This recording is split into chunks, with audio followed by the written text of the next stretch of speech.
भगवान को बहुत मानते हैं तो भगवान ने हाथ नहीं छोड़ा मेरा। और उस ज़माने में कैमरामैन लोग असिस्टेंट लोग को नज़दीक नहीं करते थे, तो मुझे फास्टेस्ट कैमरामैन बनाया गोविंदा ने। कैमरामैन नदीम खान का नाम था उसमें। अच्छा। तो हेमा जी ने बोला नहीं कैमरामैन लॉरेंस डिसूजा होगा करके। कौन लॉरेंस? बोले भेजो मेरे पास। सलमान खान और आमिर खान, माधुरी, ऐसे सेटअप बनाते हैं। तो आमिर खान ने बोला कि लॉरेंस ने पहला क्या किया, शाम को हम लोग संजू बाबा के पास चलते हैं। लक्ष्मण पैरलाल 1.5 लाख में था और नदीम शाह 3 लाख में। अच्छा। हाँ, संजू बाबा आए, दर दर दर कर दरवाजा खोल, ठोक रहा है मेरा। बोला लॉरी उठ उठ। बोला क्या हुआ? चल दारू पीते हैं। बोला क्या हुआ? हमारा पिक्चर हिट है। वो रिएक्शन देख के मैं रो रहा था। मैं 75 एक चला पिक्चर, संजू बाबा का जो 93 में अरेस्ट हो गया, तो उसको वजह से मैंने पिक्चर बंद करना पड़ा। वही मतलब ऐसा गाने नहीं है जो अभी आ रहे हैं, आप गुनगुना नहीं सकते। आप थिएटर से बाहर आओ गाना भूल जाते हैं आप। माधुरी जी का तारीफ कितना करो तो उतना कम है। प्रोडक्शन वाला बोलता है सर कोई फायरिंग कर रहे हो, तो देखा तो 2 बुलेट उसने वो लग गया, उसमें गेट पे लग गया। 2 साल मेरे साथ पुलिस प्रोटेक्शन था।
नमस्कार, स्वागत है आपका सूत्रधार विद विनीत राय में। आज हमारे साथ हैं फिल्म इंडस्ट्री के दिग्गज निर्देशक और निर्माता लॉरेंस डिसूजा। इन्होंने साजन, सनम तेरी कसम और दिल तेरा आशिक जैसी सुपरहिट फिल्में दी हैं जो आज भी हमारे दिलों पर राज करती हैं। लॉरेंस जी का करियर बेहद प्रेरणादायक है।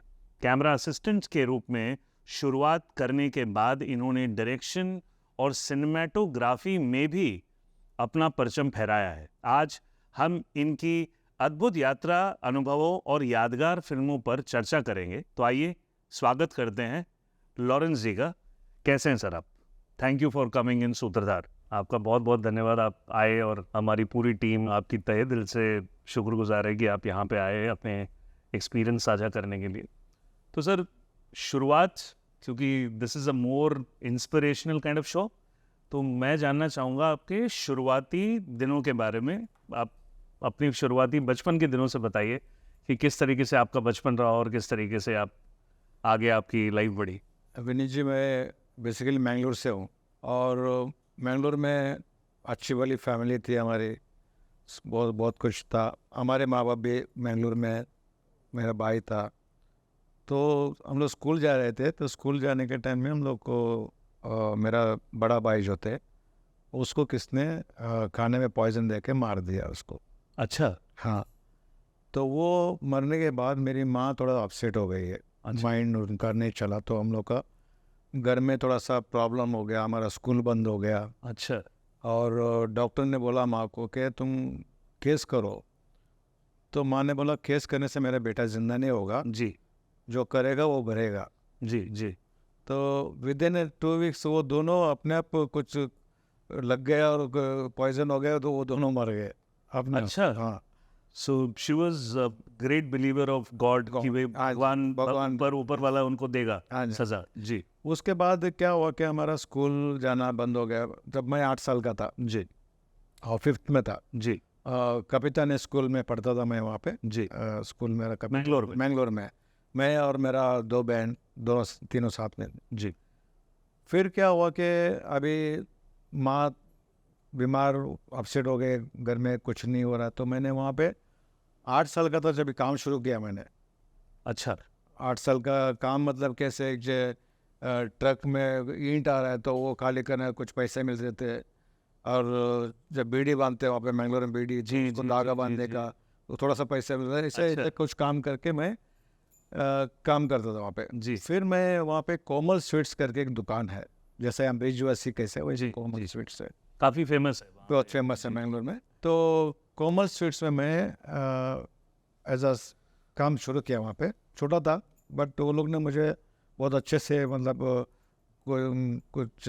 कुछ भी काम देते तो मैं करता था वहाँ पे। बॉय की तरह थे बॉय जैसे होता है। हाँ। सो कोमल स्वीट्स। कोमल स्वीट्स में गए। उससे पहले हमने बहुत मेहनत किया वहाँ पे, बचपन में ही मेहनत किया, जी लेकिन भगवान को बहुत मानते तो भगवान ने हाथ नहीं छोड़ा मेरा। जी। सो कोमल्स में गया, वहाँ पे 3-4 साल हमने काम किया। तो फिर 12 साल का था उन्होंने मुझे, फिर मैं सेल्समैन का भी वहाँ पे काम कर शुरू किया मैंने। जी। मेरे को उन्होंने बैंगलोर भेज दिया। अच्छा। वहाँ पे एक ब्रांच खोला वो लोग ने, मुझे वहाँ पे भेज दिया। 12 साल कुछ 14 साल का हो गया था मैं। जी। वहाँ से फिर मैं बॉम्बे भाग गया।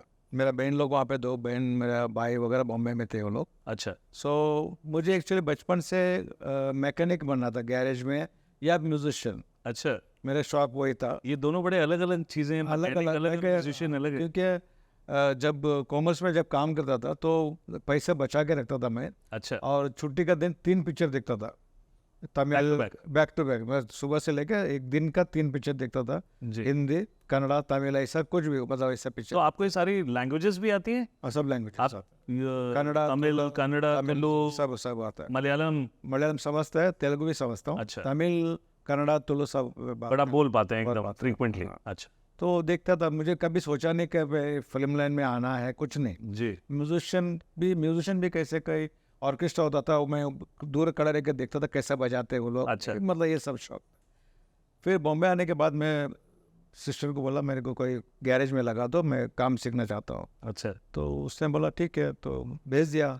जी। और गैरेज में जाते ही मैं अपना कपड़े को ग्रीस व्रीस लगा दिया अपने आप, ताकि लगना शेयर में करने। एक्सपीरियंस आदमी है। Correct correct. सो गया तो बहुत गर्मी थी, धूप में काम करने नहीं हुआ मेरे से। मैं 1 हफ्ता काम करके मैं फिर छोड़ दिया मैंने। जी। फिर मेरा भाई यहाँ पे चांदोली में क्लिक निक्सन में काम करते थे। चांदोली स्टूडियो के पहले ही जो क्लिक निक्सन फैक्ट्री थे, कार्बन डिपार्टमेंट में लगा दिया। अच्छा। तो कार्बन डिपार्टमेंट में काम किया। फिर 1 हफ्ते के बाद फॉर्म भरना होता है, तो फॉर्म हम भरा। बोला तो एज क्या है, मतलब 16 साल। तो बोला वो लोग ने सॉरी, हम लोग 18 साल से पहले काम पे रख नहीं सकता है। अच्छा। 1 हफ्ते का पगार दिया, घर भेज दिया मुझे। अच्छा। ये कौन से ईयर की बात है? 71, अच्छा। 72 के पास। जी जी। और फिर मेरे दूसरी बहन को बोला भाई काम तो चाहिए, मैं तो काम करना है। जी जी। बहन लोग को है छोटे, उनके सब वो करना है। जी। सो उसने मुझे, एक प्रोडक्शन मैनेजर था हमारा घर के पीछे, यहीं पे अंधेरी में ही रहते थे हम लोग। तो बहन ने उनसे बात किया, मेरा भाई आए गांव से, उसको कहीं काम पे लगा दो। जी। तो वो बोले ठीक है, कल सुबह तैयार हो जाओ, चलो साथ में। और मुझे लेके गया वो रूपतारा स्टूडियो में। रूपतारा, दादर में रूपतारा स्टूडियो है। तरह से वहाँ पे अंदर गया तो वहाँ गोरा और काला का पिक्चर का शूटिंग चल रही थी, राजेंद्र कुमार की राजेंद्र वाली। कुमार की। अच्छा। और राजेंद्र कुमार को मैंने देखा तो मैं जब छोटा था, जब उनका फर्स्ट पिक्चर मैंने थिएटर में पिक्चर देखी, जिंदगी, राजेंद्र कुमार था उसमें। अच्छा। हाँ, वो पिक्चर देखी। उसके बाद कोई पिक्चर, उसके बाद मैंने पिक्चर जब काम करना शुरू किया तभी, तो राजेंद्र कुमार, रेखा, हेमा जी वगैरह सब थे वहाँ पे। तो वहाँ पे एज अ प्रोडक्शन में काम करना शुरू कर दिया, भाई सामान लाओ, ये लाओ बाहर का। तो वहाँ कैमरामैन बाबू भाई उदेशी थे। जी, बाबू भाई उदेशी। बाबू भाई Udeshi trick cameraman, trick photography जी। उन्होंने वो करते थे। तो वो मुझे देखते थे काम करने के टाइम में। हम बोला तू एक काम कर, सब छोड़ो, काम सीखो मेरे पास। और वहाँ से मैंने काम सीखना शुरू कर दिया। असिस्टेंट कैमरामैन, अटेंड, मतलब अटेंडेंट, मतलब एक जैसे लेंस वगैरह लाना लगाना। नहीं, उधर ही कटर लाओ, ये लाओ, तो लाइटिंग का वो सब जी, सीखता था। और काम बोला तुम सीखो काम, और मैं दूर से देखता था सब चीज़। जी। सो काम करते करते उसने मुझे बाबूई के साथ गोरा और काला, मामा भांजा, 2 जासूस, टांगे वाला, ये सब जितना राजेंद्र कुमार का पिक्चर, जब मैं असिस्ट, मतलब तब तक मैं थोड़ा सा काम सीखने लगा।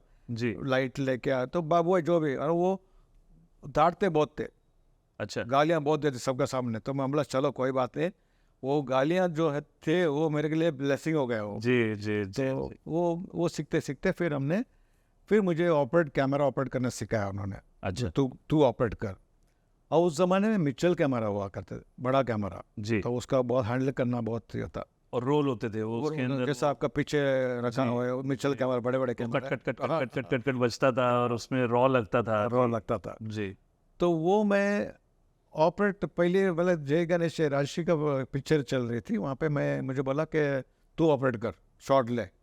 मैं बोला मैं कैसे लूँ, मैं तो कल देखता था। जी जी मैं बैठ गया, ऊपर वाले का नाम लिया हमने और पहला शॉट हमने वहाँ पे ले लिया वहाँ पे। जी तो ऑपरेटिंग आस्ते आस्ते ऑपरेटिंग भी सीख गया मैं। जी उसके बाद उनका जब बाबू के पास पिक्चर नहीं थी तो पिक्चर खत्म हो गया सब, तो मैं एक लक्ष्मी नारायण कैमरामैन थे, लक्ष्मी नारायण, तो उनका डेथ हो गया। उनके साथ मैं असिस्टेंट में लग गया। तो उनके पास क्या दिनेश रमेश डायरेक्टर थे, 2 डायरेक्टर थे। जी। रमनेश जो है मदनपुरी जी का बेटा है और दिनेश, तो 2 डायरेक्टर थे।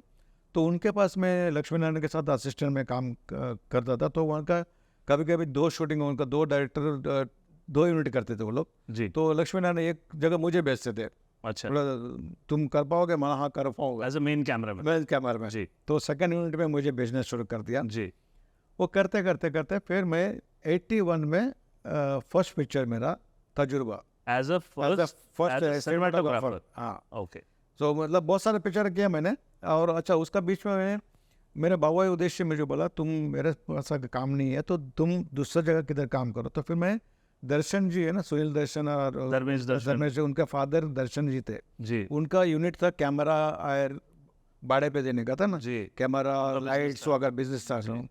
तो मैं उनके साथ चला गया अच्छा एज अ लाइटमैन, गैफर।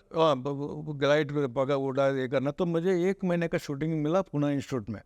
अच्छा पुणे इंस्टीट्यूट में बल्ला साहब कैमरामैन थे, महेंद्र बत्रा डायरेक्टर थे। जी सो मैं कैमरा वहाँ पे एज अ गया था, ऐसे ही लाइटमैन गया था। लेकिन वहाँ जो कैमरा अटेंडेंट था तो उसका कुछ यहाँ पे बॉम्बे में शूटिंग निकला एड फिल्म का। जी तो मुझे उसने पूछा तुमको कैमरा लगाना आता है क्या? तो मैं दूर से देखता था सब चीज़ें। अच्छा तो मला हाँ आता है।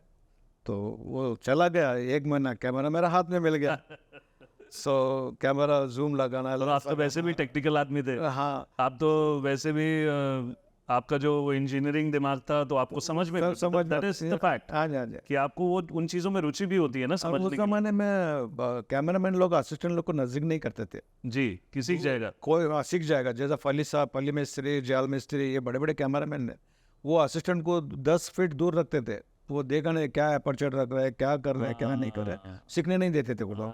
लेकिन मेरा जो गुरु जो था बाबा उदेशी, वो मेरे को खुला छोड़ दिया था मुझे। अच्छा तो मैं जल्दी सीख गया था। जी उसके बाद मैं एज अ कैमरामैन मैंने कुछ 25 पिक्चर किया है सिनेमाटोग्राफी। दादागिरी, भवानी जंक्शन, प्यार करके देखो, हत्या, ये सब करते पिक्चर, बहुत सारे पिक्चर किया नहीं मैंने। फिर शुरुआत कैसे हुई? वापस जाएंगे, आपको छोड़ेंगे नहीं बहुत जल्दी। हाँ जा ये 25 पिक्चर होगा आपका जो इतिहास cameraman, because after that you became director. हाँ बट वो जो शुरुआत हुई आपकी, जो आपकी पहली फिल्म, हाँ। आपको एज अ कैमरामैन कैमरामैन ने तजुर्बा किया मैंने। सेकंड यूनिट, आप सेकंड सेकंड यूनिट में गया मैं, करते थे जी। सेकंड यूनिट करते करते फिर वहाँ पे हो गया, दोस्ती हो गया। फिर इंडिपेंडेंट जैसा अभी एक डायरेक्टर मिल गया निखिल सैनी करके, तो वो अनवर खान फर्स्ट, उसका Subhash Sehgal editor, first picture उसका। जी तो हमने मेरे बोला क्या तुम फोटोग्राफी करोगे? बोला हाँ।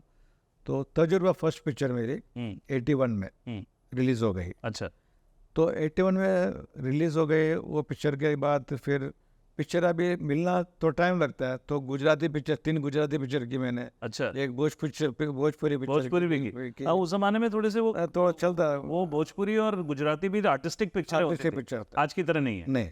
जी उसके बाद फिर भवानी जंक्शन, दादागिरी, प्यार करके देखो, ये अलग अलग एस रामानंदन जी की जो गैर कानूनी नायकराज डायरेक्टर थे। जी तो उसके बाद पिक्चरें मेरी लाइन लग गए। लेकिन मुझे एक दिमाग में एक भूत चढ़ा हुआ था, रवि नागेश कैमरामैन डायरेक्टर थे। अच्छा हाँ रवि नागेश बहुत वो कैमरामैन डायरेक्टर ने जितने पिक्चर बने सब सुपर हिट है। अच्छा हाँ जिगरी दोस्त, फर्ज और बहुत सारा पिक्चर है। क्या नाम था उनका? रवि नागेश, रवि आकाश नगेश नगेश नगाई, तेलुगु, आंध्रा का था वो। आंध्रा का। हाँ कैमरामैन डायरेक्टर थे वो। तो वो एक भूत मेरे पे सवार था, तो मुझे भी डायरेक्टर तो बनना है। जी तो मेरा हत्या का शूटिंग में उसमें पार्टनर, प्रोड्यूसर पार्टनर था अच्छा भार्गव भट्ट। तो हम लोग को शूटिंग में हैदराबाद जा रहे थे फ्लाइट से। तो मेरा बाजू में बैठा था, बोला लॉरेंस तुम इतना सब काम करते हो, तुम डायरेक्टर क्यों नहीं बनता है? मतलब बनना तो, लेकिन अभी नहीं। मैं बोला अभी नहीं। करते करते हम लोग गए वहाँ, गाना वाना हत्या का गोविंदा का गाना वाना कर लिया, करके फिर वापस बॉम्बे आया। फिर शूटिंग में मिला वो हत्या की शूटिंग, फिर बॉम्बे आके शूटिंग था। बोला क्या सोचा, बोला किस बार तू डायरेक्टर बनेगा तो बोलो मुझे। ये 87 की बात। 87 की बात है। हाँ। मतलब 81 से 87 तक मैं फोटोग्राफी सिनेमेटोग्राफी में करता रहा, बिजी था। मतलब इतना बिजी था कि 3 शिफ्ट करता था। जी। और बड़ी चैलेंजिंग फिल्म थी हत्या। अगर आप देखें ना कि वो सस्पेंस थ्रिलर जो थी, एक बच्चे की कहानी और गोविंदा उसमें थे, हाँ जी, हाँ जी। बट वो जो लाइटिंग वगैरह ना थोड़ी सी दूसरी फिल्मों से ना काफी अलग थी। नहीं, वो क्या था, मैं और कीर्ति कुमार जो डायरेक्टर गोविंदा का भाई जो, जी। हम लोग गए थे पिक्चर देखने के तमिल साउथ में, चेन्नई गए और पिक्चर देखी थिएटर में। तो थिएटर में पिक्चर देखे तो मैं बोला ये तो चैलेंज वाला, फोटोग्राफी बहुत अच्छी थी जी, उसके भी। करेक्ट। और वो 7 लैंग्वेज में पिक्चर बनी, 7 लैंग्वेज में हिट है। हिट रही। हाँ। तो फिर मेरा चैलेंज वाली फोटोग्राफी थी, लाइटिंग वगैरह जो पुराना तो लाइटिंग बहुत थी, मतलब इसको कट करो, ये मतलब बहुत सारा हम लोग वो कर रहे थे। तो अभी तो इजी हो गया, अब तो एलईडी वगैरह आ गई हैं, तो डिमर उमर से काम हो जाता है। 2 रखो और शूट करो ऐसा। तो हम लोग बहुत सारा लाइट और ये लाइटिंग में थे। और मेरा क्या हैबिट था कि मैं शूटिंग में ना लाइट जितना चाहिए उतना ही लाइट मंगा के पर पूरा सेट का लाइटिंग करके रख देता था। और बाद में जब आर्टिस्ट आते, जैसा भी गोविंदा जैसा एक्टर है, 2 घंटे के लिए आता था जी। तो, और गोविंदा के साथ मेरा 5 पिक्चर था सेट पे, तो वो 2 घंटे के लिए आता, तो मैं अभी क्या करें, तो इसके लिए लाइटिंग पर करके रखता था, फेस लाइट करके शूटिंग करता था। तो मुझे फास्टेस्ट कैमरामैन बनाया गोविंदा ने। अच्छा, हाँ, मतलब उतना लेट आना आपके लिए हो रहा। हाँ, तो जल्दी जल्दी करना पड़ा। डायरेक्टर बोला यार 2 घंटा है, खत्म करना है जी। तो बोला वो फास्टेस्ट कैमरामैन बनाया जी। और करते गए पिक्चर। और फिर मैं एक भट्ट साहब का पिक्चर, महेश भट्ट जी। तो वहाँ पे क्या हेमा जी के साथ मैंने 3 पिक्चर फोटोग्राफी किया। अच्छा। इन्होंने बोला कि भाई लॉरेंस डिसूजा कैमरामैन ने, एक महेश भट्ट ने एक पिक्चर मार्ग करके, मार्ग हाँ, ओशो के ऊपर। ओशो के ऊपर जी। तो भट्ट साहब को बोला कि भाई उसने स्क्रीन में डिजाइन आया था, वो कैमरामैन नदीम खान का नाम था उसमें। अच्छा। तो हेमा जी ने बोला नहीं, कैमरामैन लॉरेंस डिसूजा होगा करके। ठीक है, तो शी वाज सो हैप्पी क्योंकि आप उनके साथ 3 फिल्में कर चुके 3 थे। पिक्चर करते का, उसको लाइटिंग वाइटिंग वो हिसाब से मैं करता था। जी। उन्होंने निकाल दिया। फिर बोला कौन लॉरेंस, बोला भेजो मेरे पास। तो 10 गए, मार्क साहब भट्ट साहब के शूटिंग में गए, मैं मिला, मैं सर मैं लॉरेंस डिसूजा। अरे यार क्या जादू किया तुमने यार हेमा जी का, तो तुम्हारा नाम कर। तो बात हो गई, शूटिंग शुरू हुआ मार्ग पिक्चर का। और मेरा उस वक्त 2 पिक्चर का शूटिंग चल गई, एक मार्ग और एक कारनामा, रंजीत की पिक्चर। जी। जी। तो दोनों में विनोद करना था। अच्छा। अभी 10 दिन मेरा 1 घंटा भी सोया नहीं। 10 दिन में मार्ग पिक्चर का शूटिंग फिल्म सिटी में, और उसका रंजीत की पिक्चर कारनामा के उस पनवेल उसका फार्म हाउस पे। अच्छा, दो। तो दो शूटिंग। तो मैंने एक गाड़ी हायर किया और उसको, तुम मेरे साथ रहो, पूरा दिन भर इनका शूटिंग करता था मैं मार्ग पिक्चर का। जी। और वहीं से जाके उधर जाके ठंडा पानी से नहा के फिर रात भर किमी काटकर और विनोद का गाना करते थे। अच्छा। फिर इधर आजा सुबह। तो उसमें क्या होगा कि प्रिंट आया, 1 लाइट प्रिंट, फिल्म सेंटर था, ये था, लैब था। जी। प्रिंट ब्राइट आया, और उस वक्त मॉनिटर भी नहीं, और ये तो हम डायलॉग प्रिंट होने के बाद ही देखते थे कैसे क्या रिजल्ट। और जो कैमरे में दिखता था वही होता था वो पुराने जमाने में मॉनिटर वगैरह। जी। हाँ। तो उसके बाद तो रश प्रिंट देखा, तो महेश भट्ट ने कंप्लेंट किया हेमा जी को कि भाई ये फोटोग्राफी ठीक नहीं है, ब्राइट है ये। जी। जी। हेमा जी ने बोला, मतलब क्या, मतलब मैडम ये 1 लाइट प्रिंट है, करेक्शन होगा तो ठीक हो जाएगा। मैं ठीक होता है, समझा दिया उन्होंने, हो गया। उसके बाद आरके में सेट लगा हुआ था, ओशो का आश्रम लगा हुआ था। अच्छा। तो पूरा मैंने लाइटिंग वाइटिंग करके रख दिया। और भट्ट साहब ने उधर देखा शॉर्ट, एक बोला कि अनुपम के इधर है, ये इधर है, एक शॉर्ट ऐसा। तो वो कल शॉर्ट समझा के गए। तो मैंने वो बेड पे ऑफ राउंड ट्रॉली लगा दिया, और भट्ट साहब शॉर्ट समझा के चले गए, और मैं ऑफ राउंड ट्रॉली लगा के शॉर्ट रेडी करके, वो आरके स्टूडियोज के बाहर जाने से पहले बोला शॉर्ट रेडी है। इतनी जल्दी? इतना जल्दी आप पहले से रेडी करके रखते सब। हाँ, जी। लाइटिंग जी। आ गया, देखा उसने ऑफ राउंड ट्रॉली देखा, इसको बोला यार सर बिठा के देख गया शॉट। सब असिस्टेंट को बुलाया, इडियट्स उसका Afterwards, और शर्ट yeah, शॉट ये होता है। हाँ, मतलब उसके बाद बट सब मेरा फैन हो गए जी और उसके बाद अच्छे से हम लोग ने काम किया और वो चैलेंज, वो भी फोटोग्राफी चैलेंज वाले पिक्चर था मेरा। जी मार्क मार्क बहुत अच्छा फोटोग्राफी था उसमें और पिक्चर पता नहीं क्यों रिलीज नहीं हुआ। जी। और फिर आपका सफर वहां से फिर डायरेक्शन की तरफ आया, तो उसके बाद आपका हाँ, उसके बाद जब हत्या का शूटिंग खत्म होता तो वो भार्गव भट्ट होते मेरे को बोला कि भाई तुम्हारा ठीक है भाई, फिर सेटअप कर दो। भाई गोविंदा से बात किया मैंने, हम्म, मतलब चीची एक पिक्चर मिल रहा है मुझे हम्म। और बोला कौन प्रोड्यूसर में से प्रोड्यूसर है ये। तो मैंने फिर गोविंदा को सब्जेक्ट सुनाया, फराह को सब्जेक्ट, फराह भी जब ये बिजी थी हाँ और फिर हेमा जी के पास गया। जी हेमा जी को बोला मैं हेमा जी मैं डायरेक्टर बन रहा हूँ, पहली पिक्चर है मेरी जी। और आप गोविंदा का माँ का रोल है। तो बोला बड़ा कि मतलब माँ का रोल, मेरा भी हीरोइन में चल रही है, हीरोइन में चल रही हूँ, चल रही हूँ। Correct correct. तो फिर मैं कैसा भी उन्होंने मैं पटाया, बोला कर लिया उन्होंने और पिक्चर शुरू हो गई है। से स्टूडियो में ऐसी स्टूडियो था जब नटराज का जी, पीछे जी, उसमें जी, सेट जी। लगा हुआ था, बहुत बड़ा सेट लगा है जी और कुछ सेट का कुछ 10-15 दिन शूटिंग मैंने किया, उसमें एक पोर्शन खत्म किया। उस फिल्म का नाम क्या था? पहले तभी घाव था, घाव नाम। घाव नाम था। जी तो उसके बाद पिक्चर फाइनेंशियली कुछ प्रॉब्लम हो गया प्रोड्यूसर को, पिक्चर थोड़ा सा स्टॉप हो गया, बंद हो गया। जी बंद हो गया तो बहुत देर तक मतलब बंद ही था वो। जी। फिर मुझे सुमित सहगल जो है वो चेंबूर में रहते थे, वो आते थे मेरे पास, जब मैं कैमरामैन था तो डायरेक्टर से पहचान करा के दो, हाँ, वो घर पे आता था। हम लोग अच्छा दोस्ती था जी। सुमित सहगल के साथ। और वो बोला कि एक दिन बोला कि लॉरेंस एक प्रोड्यूसर है, वो बहुत बड़ी पिक्चर बना रहा है, इज्जतदार पिक्चर कर रहा है, इज्जतदार। इज्जतदार, गोविंदा, दिलीप कुमार, माधुरी, ये सब है। तो मैं उनसे मिलाता हूँ, सुधाकर बोकाडे से। अच्छा हाँ, सुमित सहगल लेके गया मुझे एंड सुधाकर जी के पास मिला मैं, बोला क्या है, तो मेरे पास एक सब्जेक्ट था थ्रिलर, थ्रिलर मतलब मर्डर मिस्ट्री। अच्छा हाँ, तो पूरा पिक्चर कॉलेज में और हमने 1 महीने में डे नाइट करके पिक्चर खत्म कर दिया। ये कौन सी फिल्म थी? न्याय अन्याय, न्याय अन्याय। हाँ। ओके।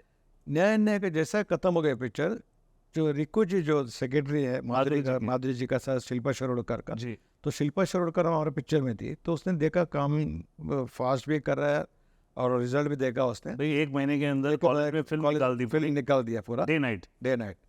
सो उसने सुधाकर जी की बात किया, बोला मेरा वाइफ के पास एक सब्जेक्ट है, रीमा जी उनकी भाभी जी जो है रीमा जी, उनके पास सब्जेक्ट है और लॉरेंस को लेके बनाते हैं, बहुत फास्ट काम कर रहा है। तो बोला ठीक है। तो आर्टिस्ट बोला सलमान खान और आमिर खान, माधुरी, ऐसा सेटअप बनाते हैं। अच्छा हाँ, तो ठीक है, मेरे को सब्जेक्ट सुनाया, तो थोड़ा सा लाइन सुना दिया मुझे बचपन का जो है वो सुन के मैं बोला ये सब्जेक्ट अच्छा है और इसमें अभी डेट किसी का नहीं मेरे पास, जी ना सलमान का डेट है, ना माधु का डेट है, ना आमिर खान का डेट है। बाद में जब करते तो आमिर खान ने बोला कि लॉरेंस ने पहला क्या किया, सुधाकर को बोला मेरे को लॉरेंस का काम दिखाओ। बोला लॉरेंस तो as a cameraman last picture हत्या किया उसने, 25 पिक्चर तो किया उसने, जी। नहीं कुछ क्या नहीं। बोला उसने ये 90 की बात है ना? 90 की बात है, क्योंकि 91 में रिलीज हुई थी। हाँ, जी बोला 1890 की बात है। तो सुधाकर बोकाडे ने क्या बोला, आमिर खान को बोला कि मैं तुम्हारे लिए पिक्चर नहीं कर रहा, मैं लॉरेंस के लिए पिक्चर कर रहा हूँ। अच्छा सीधा उठ के चला आया और मेरे को फ़ोन किया, बोला चलिए शाम को हम लोग संजू बाबू के पास चलते हैं। और सन सन के पास शूटिंग कर रहे थे वो, जी। ऑरिजिन के पीछे बाजू, वहाँ चला गया। संजू बाबू से मिले हम लोग, संजू ये सब्जेक्ट ऐसा ऐसा है, कैरेक्टर लंगड़े का ऐसा है, मैं सब्जेक्ट सुना दिया उसको, सब्जेक्ट सुना दिया ना, ओके उसका हो गया। अभी डेट्स निकलना है और लक्ष्मीकांत प्यारेलाल को साइन किया हमने एज अ म्यूजिक डायरेक्टर। जी अभी लक्ष्मीकांत प्यारेलाल जी जो है, लक्ष्मी जी मुझे बहुत प्यार करते थे जी और कभी कुछ पार्टी हो तो मुझे फ़ोन करके बुला दे, इतना अच्छा था। लेकिन जब डायरेक्टर बना मुझे सिटिंग के लिए टाइम नहीं दिया। अच्छा हाँ, मुझे टाइम ही नहीं दिया वो आदमी। मैं हम लोग जाके जब भी वो उस वक्त सुभाष गाय, एन चंद्रा, कृष्णा मूर्ति, ये बड़े बड़े जो है वो पहले जाते थे अंदर, हम लोग बाहर बैठे, जैसे डॉक्टर के पास बैठते हैं ना, चिट्ठी लेके बैठ जाते हैं, हमारा नंबर आएगा तो फिर अंदर फिर अंदर जाएंगे। जी सो देखा थे, मैंने एक दिन वो बोला सुधाकर जी मेरे ये अपना डेट आ रहा है और गाने नहीं है हमारे पास। जी तो फिर डेट दिया उसने, एक रिदम उसने रिकॉर्ड किया महबूब स्टूडियो में रिदम हमने ये करके बस फिर गया, अच्छा फिर गाना कंप्लीट ही नहीं हुआ। फिर हम लोग खड़े हो गए, मैं सुधाकर जी आप बोला आप भी आ जाओ, ज़रा लाइन में खड़े हो जाओ मेरे साथ। जी हम बैठे बुलाया, हम सीधे उठ के चला गए। हमने रिकू जी को बोला, रिकू जी नदीम को फ़ोन करो, किधर है देखो। नदीम श्रवण नदीम को फ़ोन किया, नदीम ने बोला आ जाओ। मैं बोला आप एक काम करो, जितना शूटिंग किया उसका रेस्पॉन्ड देखो, फिल्म वाला में रेस्पॉन्ड दिखा दिया। वहाँ से उनका यारी रोड में सिटिंग रूम है, वहाँ चले गए। वहाँ चले गए, सब्जेक्ट उसको सुना दिया। सब्जेक्ट के बाद उन्होंने गाना 1-2 गाने सुनाया, मुझे मज़ा नहीं आया, तो मेरा हाथ यूँ नहीं हुआ, तो समझ गया क्या है। फिर उसने एक ग्रीन फाइल निकाला, फर्स्ट गाना जो है, बहुत प्यार करते हैं तुमको सनम, वो गाना उसने सुना दिया। मतलब ये ओके करने के बाद फिर एक से इसमें एक गाना उसने करते 7 गाना 1 घंटे में सिलेक्ट किया। और साजन के तो सारे गाने सुपर हिट थे, सुपर हर एक गाना मतलब उसका सुपर हिट था। हाँ जी। तो उसके बाद गाना रिकॉर्ड हो गया, पिक्चर शुरू हो गया, फिर संजय ये हो गया। तो हमने कभी सोचा नहीं था कि साजन इतनी बड़ी हिट होगा। और साजन हंसते खेलते मतलब ऐसा काम हो गया कि माधुरी जी के साथ, सलमान के साथ, संजय बाबा के साथ, मतलब इतना है कि पता ही नहीं चला कि पिक्चर कभी ख़त्म हो गए। हाँ करेक्ट। हाँ। सो और उसमें क्या हो गया कि हमने शूटिंग ऊटी में कर रहे थे साजन का। जी तो हमारे पास करने के लिए 35 सीन्स और 4 गाने थे, 4.5 गाने थे। अच्छा 10 दिन में मुझे ख़त्म करना था ऊटी में ऊटी में। 35 सीन और 10 गाने। 10 गाने यानी 4 गाने, 4.5 गाने। तो वहाँ पे पहला जी शूटिंग कर रहे थे, उनका 3 पिक्चर का शूटिंग वहाँ पे, शोला और शबनम और 2 और थे। जी जी तो एक ही होटल में, सदर्न स्टार होटल है ऊटी में, वहाँ पे हम लोग थे। जी। तो मैं डे नाइट काम करता, मतलब मेरा शेड्यूल था सुबह 7 बजे से लेके मेरे पास संजू बाबा आता था, उसके बाद दोपहर के बाद सलमान माधुरी का उनका अलग काम करता था। ऐसा करके रात को 1-1 बजे तक मैं कर रहा था, गाने वाने जो है ना अंदर रेस्टोरेंट का था सब कर रहा था। कैसे भी करके मैंने काम ख़त्म कर दिया। अब एक गाने में खाली सेकंड 2 यूनिट किया मैंने। कैमरामैन मैंने कबीर लाल का एक भाई था, उसको बुलाया था मैंने, तो उसने सेकंड यूनिट में गाना किया। फिर मैं सब पहला जी वहीं पे थे, तो पहला जी ने बोला कि भाई क्या लॉरेंस हो गया? बोला हाँ हो गया। तो मतलब क्या किया? मतलब 35 सीन था और 4.5 गाने किया। तो अच्छा तो गया प्रोड्यूसर आदमी उसके प्रोड्यूसर दिमाग में आदमी है और कि भाई दिमाग इतना में फास्ट काम कर रहा है। फास्ट का आगे डायलॉग है। हाँ तो मैं चला गया और नटराज में हम लोग गाने एडिट करके देख रहे थे। जी। तो उनका शूटिंग उधर उनका शूटिंग था नटराज में, शोला और शबनम का। अच्छा मैं बोला तो हमारा जो गाने वाने एडिट करके देखा, दिल्ली का डिस्ट्रीब्यूटर तो नाचने लगा, थिएटर में नाचने लगा, वो गाने वाने सब जी देखा है पहली बार ये सब गाना।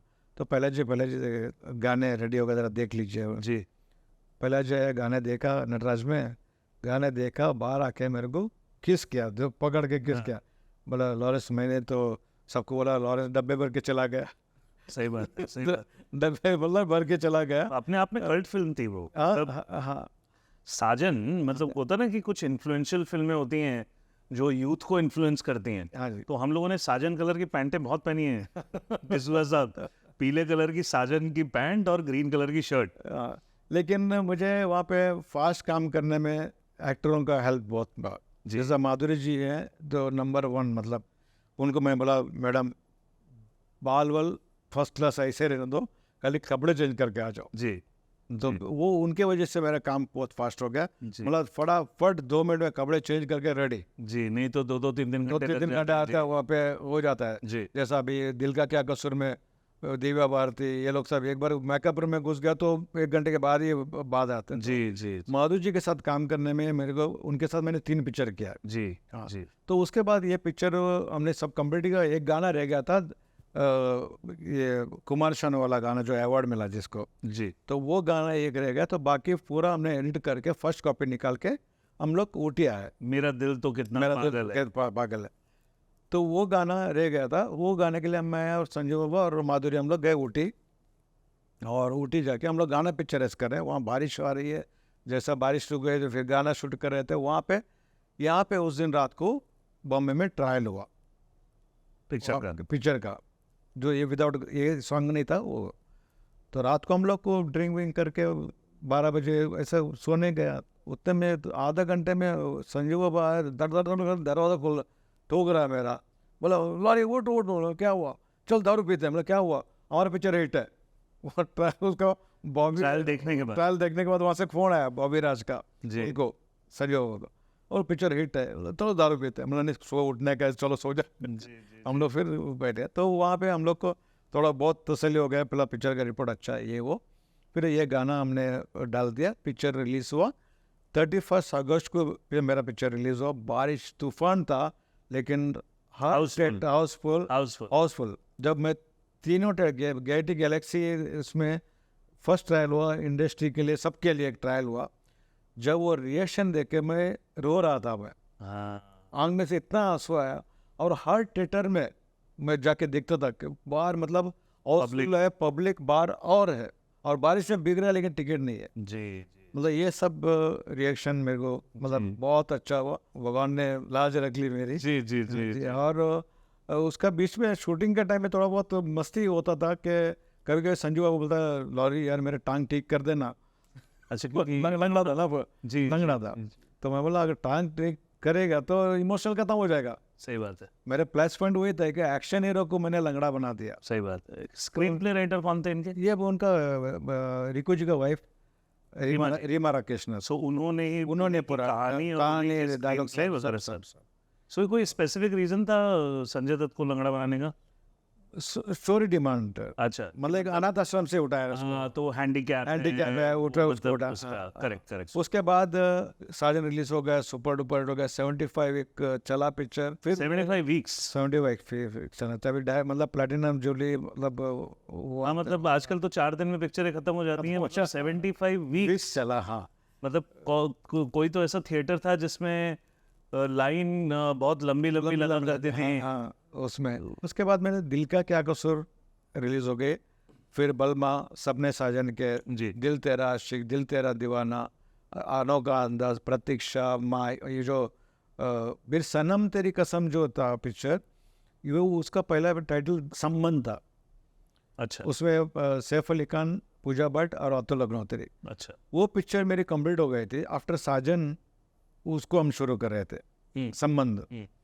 तो संबंध के लिए क्या हुआ कि पिक्चर बहुत अच्छी बनी, पोस्टर लग गए थे सब कुछ।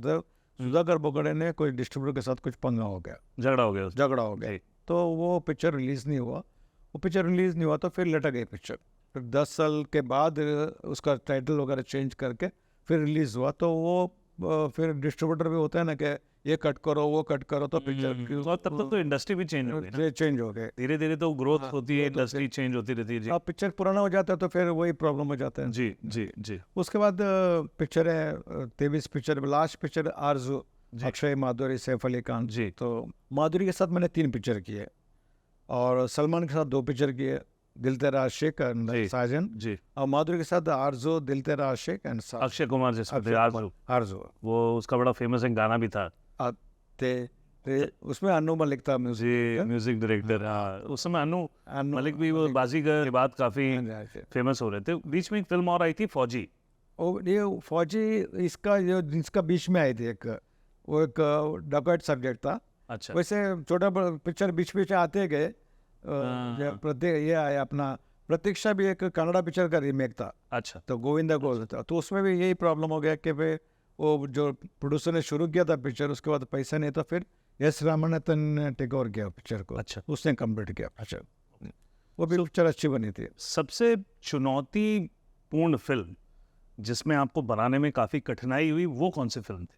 कठिनाई तो कुछ उतना होने के लिए डेट्स का ही थोड़ा प्रॉब्लम होते थे। जैसा अभी साजन का टाइम में कोई सेक्रेटरी का फ़ोन आता है, मेरे को घबराहट शुरू होती थी। अच्छा, कोई एक्टर तो नहीं होगा, मतलब कॉम्बिनेशन मेरा जो था वो गड़बड़ ना हो जाए। लास्ट मोमेंट पे जो है तो शूटिंग ये हो जाता है, वो थोड़ा सा गड़बड़। बाकी अदरवाइज मुझे कोई ऐसा ये नहीं हुआ। जब अभी तो चलो अभी कैमराज डिजिटल आया हुआ है, और वो हमारे टाइम में कैमरा जब कैमरामैन था मैं तभी, तब बहुत कठिनाई आई थी। जी कैसे कि अपने पास इक्विपमेंट नहीं होता था, तो हम लोग जीप में अगर चेस का शॉट अगर लेना है तो मुझे जीप के आगे कुर्सी, फोल्डिंग कुर्सी रख के, बैठ के नहीं लेटा के उस बांधते थे मुझे बांध के कैमरा दे। एयरफ्लैश कैमरा जो था उसमें हम खेलते थे पहले, किधर भी लेके चढ़ जाते थे, किधर भी भागते थे, ऐसा मतलब चेज वेज में। तो इस टाइप का था। जब अभी तो बहुत कुछ इक्विपमेंट है, जो गाड़ी पे लगा दिया, इधर लगा दिया, आज तो रिग्स वगैरह बहुत आ गई है, मतलब उस समय रिग्स भी नहीं था, उस समय तो आजकल तो वो भी आ रिमोट से गया सब ऑपरेट होने लग गया है, मतलब तो उस टाइम पे ये सब बहुत वो तकलीफ बहुत आई। बाकी इसमें डायरेक्शन अगर टेक्नोलॉजी वाइज काफी कॉम्प्रोमाइज कॉम्प्रोमाइज कर, फिर मैं 93 में मेरा अपना प्रोडक्शन हाउस शुरू किया था, संग्राम पिक्चर बने मैंने, जी इसमें प्रोड्यूसर, डायरेक्टर, कैमरामैन। जी। तो फिर मैंने प्रोड्यूसर, डायरेक्टर और कैमरामैन तीनों में 93 में। संग्राम खत्म होते होते फिर हमारे सुगंध जी जो थे, जम्मू सुगंध जो थे, वो फाइनेंसर थे मेरे। तो उसके बाद मैंने जयदेवा शुरू कर रहा था, जिसमें संजय दत्त, मिथुन, माधुरी, और उस वक्त तीनों मतलब टॉप एक्टर थे।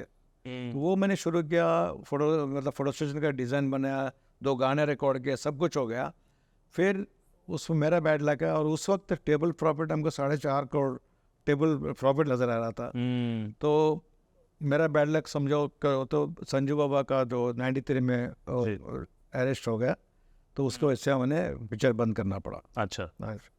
सो डिसूजा साहब, आपकी फिल्म में नदीम श्रवण का काफ़ी म्यूज़िक आप यूज़ करते थे। नदीम श्रवण मेरे साथ 12 पिक्चर गए। हाँ, 12 कोई पिक्चर, स्पेसिफिक रीज़न? गाने बहुत अच्छे हैं और बहुत क्रिएटिव है, और उनके जो गाने मेलोडी जो होता है, और मैं तो पिक्चर बनाता हूँ family drama, love story, action film आपने बहुत ही कम बनाई है, बहुत कम, एक या 2 बनाई बस बस कोई छोटा थोड़ा 2-3 एक्शन ऐसे ही। जी। सो म्यूजिकल ज़्यादा बनाया, और नदीम के गाने जो है मतलब अभी भी उनके पास इतना स्टॉक है जी, मेलोडी गाने, तो अभी कोई मतलब ऐसा गाने नहीं है जो अभी आ रहा है आप गुनगुना नहीं सकते, आप जी। थिएटर से 12 गाना भूल जाते हैं आप क्या हुआ करके। करेक्ट। बट आपका संगीत के प्रति रुझान तो बचपन से है। बचपन से सो बचपन से ऑर्केस्ट्रा में वगैरह ऑर्केस्ट्रा वगैरह का आपका वो था, तो शायद वो भी एक कनेक्शन था मेलोडी की तरफ, जहाँ पे आप you used to understand music very well. बाकी ऊपर वाले का गॉड गिफ्ट है जो जी था। तो बस ये जर्नी हमारा शुरू हो गया, और सबके साथ रिलेशन भी अच्छा बना के रख दिया। जी। आपने बहुत सारी अलग अलग प्रकार की फिल्में की हैं, मतलब आपको ये शिफ्ट जो होता था आपका, मतलब जैसे साजन इज लव स्टोरी, प्रतीक्षा एक अलग थी। सो ये एज ए डायरेक्टर आप उसको, इन पूरी की पूरी टेक्निकलिटी को आप पहले से प्रोसेस करते थे, या फिल्म टू फिल्म आप प्लानिंग करते थे? नहीं, कभी कभी 2-3 पिक्चर का शूटिंग एक के बाद एक, जैसा भी ये शूटिंग खत्म हो गया तो दूसरा सेट पे गया, वहाँ शूटिंग करते थे, मेरा ऐसा चलता था आप लोगों का। सो आपने दिल तेरा आशिक और सलमान खान के साथ आपने 2 फिल्में की, साजन और दिल तेरा आशिक। माधुरी दीक्षित के साथ आपने 3 पिक्चर की। So how was your relationship with Salman Khan? Salman Khan का रिलेशन फैमिली रिलेशन है। अच्छा। हाँ, उनके साथ मतलब ऐसा है कि आजकल मैं बहुत कम मिलता हूँ, लेकिन उस ज़माने में सलमान के साथ फैमिली वो घर में आते थे, जब मच्छी खाना है तो घर पे आते थे, तो इस टाइप का रिलेशन था। हर 15 दिन में हम लोग मिलते थे जी, मेरे घर पे जी। सो वो रिलेशन अभी भी है, अच्छा रिलेशन, बट अभी इतना बिजी शेड्यूल है, बाउंसर बहुत हो गए। सो वो जाने के लिए मतलब कभी कभी मैं 3-4 साल में फार्म हाउस जाता हूँ, और फार्म हाउस जब जाता हूँ तो सुबह तक मुझे छोड़ता नहीं हो, पुरानी बातें और वो सारी चीज़ें, मस्ती, दोस्ती इतनी गहरी थी आपकी, क्योंकि एक स्पेसिफिक इतने बड़े स्टार वैल्यू की, बिकॉज आपने उस समय काम किया है जिस समय सलमान उभर रहे थे, 89 में उनका डेब्यू हुआ, और उसके बाद तो मेरे ख्याल से 91-90 हमने उनकी पिक्चर मैंने प्यार किया जब ट्रायल पे गए थे हमने राजश्री में जी। मैं, एस रामनाथन और प्रयागराज, हम तीनों गए थे, तीनों के लिए एक ट्रायल रखा था जी। तो पिक्चर जब देखे सलमान खान के, तो शुरुआत में मुझे थोड़ा मज़ा नहीं आया, फिर जैसे जैसे पिक्चर चलने लगा उतना वो अच्छा लगने लगा, और पिक्चर हमने देखे बाहर आ गया। फिर एस रामनाथन ने बोला तभी एस रामानंद का मैं एक पिक्चर कर रहा था, प्रतीक्षा, मैं डायरेक्टर भी कैमरा मैन उसमें था। जी सो उन्होंने बोला कि लॉरेंस सलमान को साइन करते हैं, मतलब उसको बुला लो। तो फिर मैंने सलमान को फ़ोन किया, यहाँ पे राजबब्बर का ऑफिस है जू पे, शिव सागर के सामने, उसमें रामानंद जी का ऑफिस भी था उसमें। तो सलमान आया वहाँ पे, तो उसको 5,000 साइनिंग दिया उस वक्त, ये किया। उसके बाद एस रामानंद भी वो पिक्चर शुरू करना चाहिए, वो देख के चुप बैठ गया। फिर एक सलमान की एक पिक्चर चली तो फिर वो जाग जाता था, फिर आया तो फिर उसको फिर 5 लाख दिया, 5,000 ले दे, फिर 5 लाख। 5 लाख साइनिंग दिया। बताइए इंडस्ट्री कैसी है, हाँ, मतलब जिसको 5,000 साइनिंग दे रहे हो फिर बाद में उसको 5 लाख देना पड़ रहा 5 लाख दिया। जी उसके बाद फिर ठंडा हो गया वो एस रामानंद। जी। फिर एक पिक्चर, फिर सलमान की पिक्चर चल के फिर आ जाता था। फिर एक दिन सलमान का बोले, यार क्या है यार, ये आदमी आता है पैसा देके चला गया, चुपचाप बैठ जाता। तो बोला कोई सलमान फिल्म का कंप्लीट हुई नहीं हुई? नहीं, उनका नहीं, खाली मेरे साथ तो प्रतीक्षा हुई थी। उनकी जमानत जो पिक्चर है वो खुद डायरेक्ट कर रहे थे। जी उन्होंने भी अच्छी अच्छी पिक्चर बनाया था जी। एस रामानंदन ने, जी। बॉम्बे टू गोवा, देवता वगैरह। अच्छा, अमित जी की बॉम्बे अमित टू जी के गोवा, हाँ, महमूद साहब ने जो प्रोड्यूस की प्रोड्यूस किया था वो, और देवता बनाई थी, जी अच्छी अच्छी पिक्चर बनाई थी बस। और बाकी माधुरी जी का तारीफ कितना करो तो उतना कम है, क्योंकि वो ऐसे है कि इंडस्ट्री में मेरे हिसाब से, जैसा गोविंदा के साथ मेरा अच्छा रिलेशन, फैमिली रिलेशन, सलमान के साथ अच्छा रिलेशन, और माधुरी जी के साथ इतना 3 पिक्चर हमने साथ में किया है, लेकिन कभी प्रॉब्लम नहीं दिया। जो एक आरज़ो पिक्चर में एक सीक्वेंस करना था मुझे, कि हेलीकॉप्टर में उसको ऊपर वो बैठती है अक्षय, मतलब उसके हेलीकॉप्टर में उसको पाँव रखती है तो वो अक्षय हेलीकॉप्टर ऊपर जाता है। मतलब मैडम एक सीक्वेंस ऐसा है कि आप अक्षय से बात करते करते करते अब उसमें करते हो और अब ऊपर चले जाते हो 60 फीट, बोला नहीं ये डुप्लीकेट कराओ। तो डुप्लीकेट को मैं बहुत दिन से पीछे पड़ा हूँ कि हम लोग शूटिंग करें स्कॉटलैंड में शूटिंग कर रहे थे, तो अभी क्या करें। तो मैं अक्षय और हम लोग ने प्लान किया कि ऐसा ऐसा है, मैडम तो नहीं मान रही है, और आप पायलट से बात करो और हम लोग से प्लान करेंगे। जी। तो मैं कैमरा लेके हेलीकॉप्टर में अंदर बैठा था, और माधुरी को बोला आप बड़ कर खाली आप इसमें पाँव रखना, बस शॉर्टकट करेंगे। तो जैसा वो पाँव रखा, अक्षय ने उसको पकड़ लिया और हेलीकॉप्टर उड़ा दिया। और ऊपर जाने के बाद 60-70 फीट के बाद, मैडम जरा नीचे देखो नीचे देखो, तो बोला, फिर नीचे आया, बोला मैडम अभी 1 मोर कर सकता है, करो बिकॉज उसका उनका जो हादसा था ऐसा वो निकल वो कम हो गया, क्योंकि डर लग रहा था हाइट से, फिर उन्होंने किया तो फिर वो हो गया। अच्छा, सो माधुरी दीक्षित और सलमान खान और संजय दत्त जैसे लोगों में से ऐसा आपको ऐसा क्या लगता है कि इनमें क्या विशेषता है जो आज भी वो इतने अच्छे इंसान और अच्छे? इनका क्या था, जैसा भी जब तीनों मिलते हैं ना सेट पे, कितना भी सीरियस सीन हो, अभी नेक्स्ट मतलब सीरियस सीन का डायलॉग दिया सीन, उसका पहले मस्त से चालू हो रहता है उनका, और जैसा शॉट रेडी होता था वो अपना इसमें आ जाते थे। और कभी मुझे किसी के साथ भी प्रॉब्लम नहीं हुआ शूटिंग में। मतलब सहज लोग थे, मतलब बहुत ही हेल्पफुल और बहुत ही, क्योंकि उस तरीके से पहले, क्योंकि मेरे साथ लास्ट टाइम प्रहलाद जी भी थे और मेहुल कुमार जी भी आए, तो उस जमाने में ना वो लोग एक ने लोग थे, प्यार मोहब्बत था, बहुत था, फैमिली जैसा थे, काम करते थे जी। एक साजन में एक मुझे याद है कि माधुरी और उसका एक सलमान का एक सीन था, और मुझे वो एक शॉट में लेना था मुझे। तो मैंने कुछ 100 फीट का ट्रॉली लगा दिया लेक के पास, उल्टी में लेक है ना वहाँ पे। तो मैं बोला मेरे को एक शॉट में ये सीन चाहिए, बहुत सारा लंबा डायलॉग था जी। मैंने सलमान को बोला आप डायलॉग याद करो, क्योंकि बोलना उसको ही था। किया प्रैक्टिस क्या बोला क्या यार कट करके लिए, हमने कट करके नहीं, एक 1 शॉट मुझे चाहिए। जी तो वो प्रैक्टिस के 1 शॉट उसका ले लिया जी। और फिर उसने बड़बड़ करना, यार मैं बस ये पिक्चर के बाद मैं पिक्चर नहीं करूँगा, मेरे से नहीं होता। मतलब ये सब याद करना और एक्टिंग करना नहीं होता है। तो शॉट दिया, बहुत अच्छा शॉट दिया। सो ये सारी चीज़ों के बाद आपने सक्सेस आपकी चल रही थी और फिल्में भी ऊपर नीचे हो रही थी, चल रही थी सारी चीज़ें। फिर 2004 में आपके ऊपर अटैक हुआ। हाँ, 2004 में जो आपके ऊपर हमला हुआ, किस तरीके से वो दौर रहा और कैसे फिर उससे बाहर आप निकले, क्योंकि मेरे ख्याल से वो एक बहुत इंपॉर्टेंट फैक्टर रहा है आपकी लाइफ के अंदर। जी ठीक है, ये हुआ कि जब भी मेरे पास पिक्चर नहीं थी, जब भी नदीम भाई लंदन में थे, नदीम भाई ने मुझे फ़ोन किया कि मेरे लिए एक पिक्चर करोगे, मैंने हाँ करूँगा। सो उनने बोला, मुझे वो लंदन बुलाया, बिज़नेस क्लास का टिकट भेजा मुझे और लंदन बुलाया, वहाँ डिस्कस किया। वो करते करते फिर उन्होंने सबसे पहले घर पे जैसे पहुँचा उन्होंने उसके घर पे, तो उनका बेटा छोटा सा था, तो मेरे को बोला, लॉरिदा मैं जिस वजह से मैं यहाँ पे बैठा हूँ वो मैंने किया नहीं है। उसने बच्चे का सर पे हाथ रख के कसम खाया, मैं उसमें इन्वॉल्व नहीं है करके। जी मतलब कसम, बच्चे का कसम का, एक तो उसको बच्चा का बहुत मुश्किल से हुआ था। जी। उनका कसम का है उन्होंने कि नहीं किया करके। तो मैं बोला ऑफकोर्स, क्योंकि कभी कभी क्या होता है जी, हम लोग को ना बड़ी बड़ी बातें करते हैं ना, देख लूंगा, ये करूंगा, जी, तो वो उसका फायदा लोग बैकफायर हो जाता है, मतलब दुश्मन आप ज्यादा बना लेते हो। हाँ जी वो चक्कर हो जाता है। फिर वहाँ हमने फिर उसका पिक्चर तो नहीं, उसको एक प्रोड्यूसर वहाँ पे मिल गया, वहाँ का एक हिमालय कारपेट करके फेमस यूके में, अच्छा उसका बेटे को इंट्रोड्यूस करना था, तो उसका तो मैंने इंडियन बाबू बनाया।